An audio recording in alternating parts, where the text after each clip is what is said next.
Quando si diffondono informazioni personali su qualcuno senza il suo consenso, è in atto un pettegolezzo che può essere dannoso perché può ferire i sentimenti delle persone coinvolte e danneggiare le loro relazioni. Si dice spesso che il pettegolezzo è donna, ma esiste anche un esercito di uomini che hanno questa abitudine. A meno che non se ne parli bene, raccontare cose su chi non è presente è un atto meschino che molte persone compiono abitualmente, come fosse una cosa normale, senza rendersi conto che la persona a cui raccontano i fatti degli altri, se è minimamente adulta, si fa un'impressione negativa proprio del pettegolo. Una delle leggi fondamentali in questo campo è che chi parla degli altri con te in loro assenza parlerà di te con gli altri quando non sei presente. Me lo diceva da bambino una signora che ricordo ancora per la sua eleganza. Era la mia nonna materna e non l'ho mai sentita parlare male di nessuno. Purtroppo l'attitudine al pettegolezzo viene appresa per contagio, ovvero frequentando o crescendo in un ambiente in cui il pettegolezzo è la norma.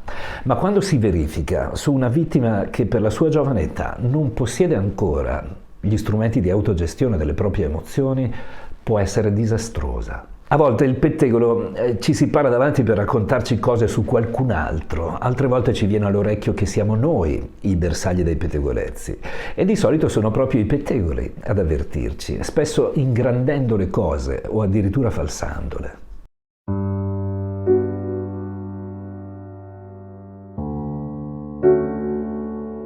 C'è un aneddoto che affronta il tema dei pettegolezzi e che trovo perfetto nella sua semplicità. Si narra che un tizio si avvicinò a Socrate per raccontargli un pettegolezzo su un suo amico. Socrate ascoltò attentamente, poi chiese: «Hai passato questo pettegolezzo attraverso i 3 filtri?» Piuttosto confuso, il tizio chiese quali fossero i 3 filtri. Socrate rispose: «Il primo filtro è la verità. Sei sicuro che quello che vuoi dirmi sia assolutamente vero?»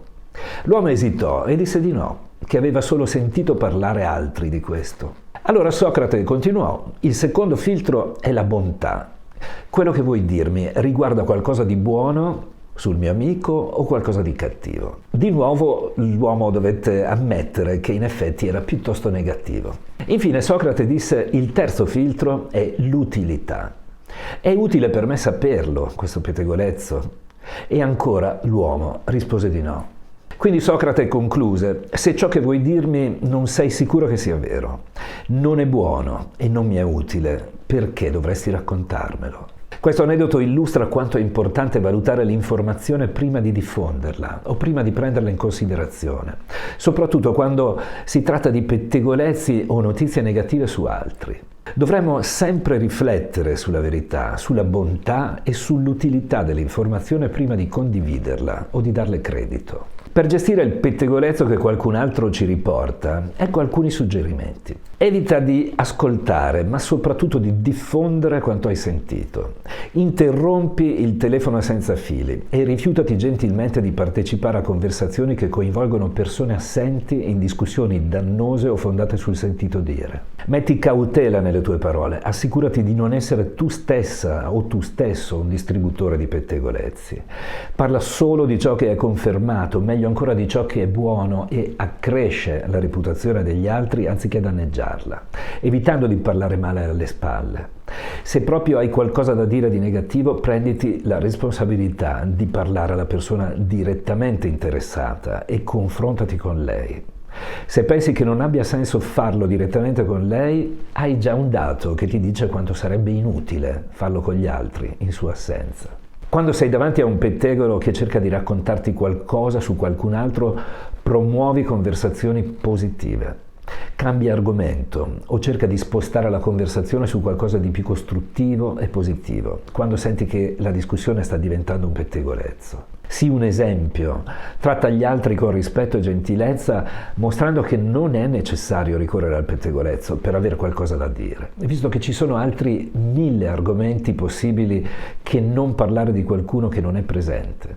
In questo modo promuoverai un ambiente sano, in cui le persone si sentono sicure nel condividere le proprie esperienze con te, senza timore di essere giudicate o di diventare oggetto di pettegolezzi. Rifletti sulle possibili conseguenze di ciò che stai per raccontare. Considera sempre come le tue parole e le tue azioni possono influenzare gli altri e le loro relazioni.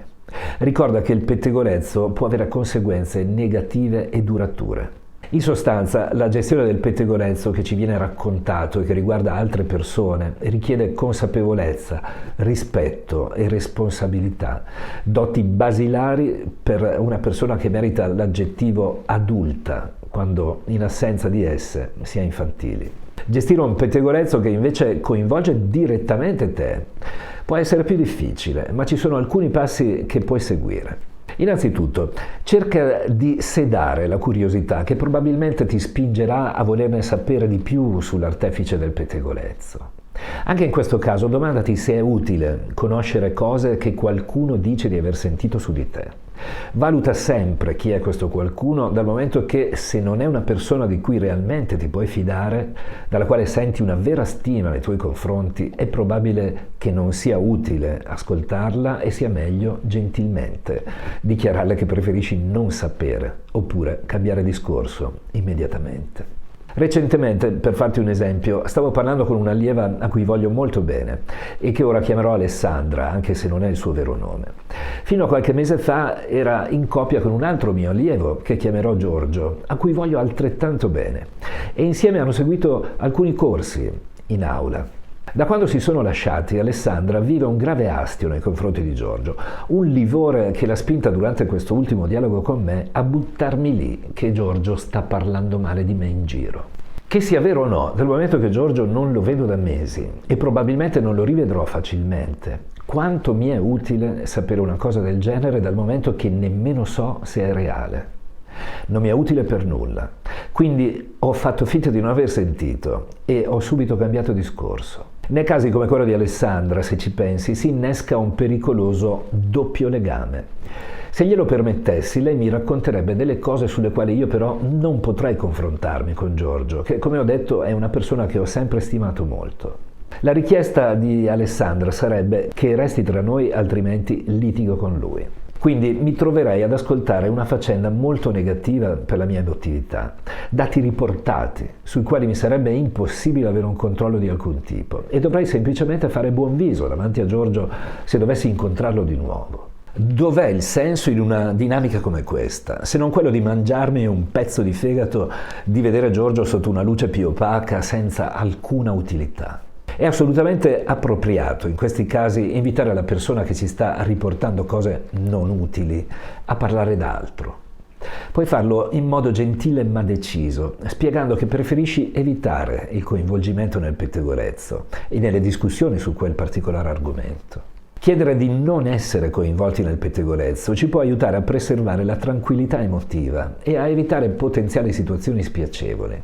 È importante comunicare chiaramente i nostri limiti e le nostre preferenze nelle interazioni con gli altri, soprattutto quando si tratta di argomenti sensibili o personali, come un pettegolezzo su noi stessi.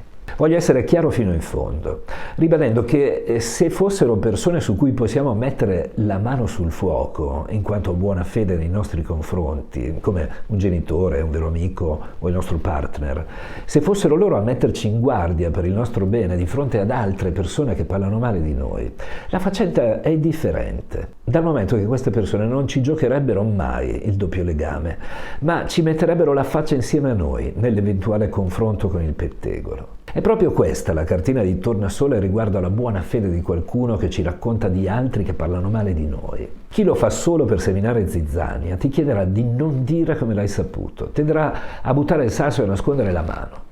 Mentre chi davvero lo fa per il tuo bene non avrà paura di metterci la faccia e di stare al tuo fianco. Concludendo, per quanto possa interessarti, personalmente ho scelto di evitare le persone pettegole sin da quando ero un bambino e sono molto felice di averlo fatto. Fammi sapere la tua nei commenti e felice settimana.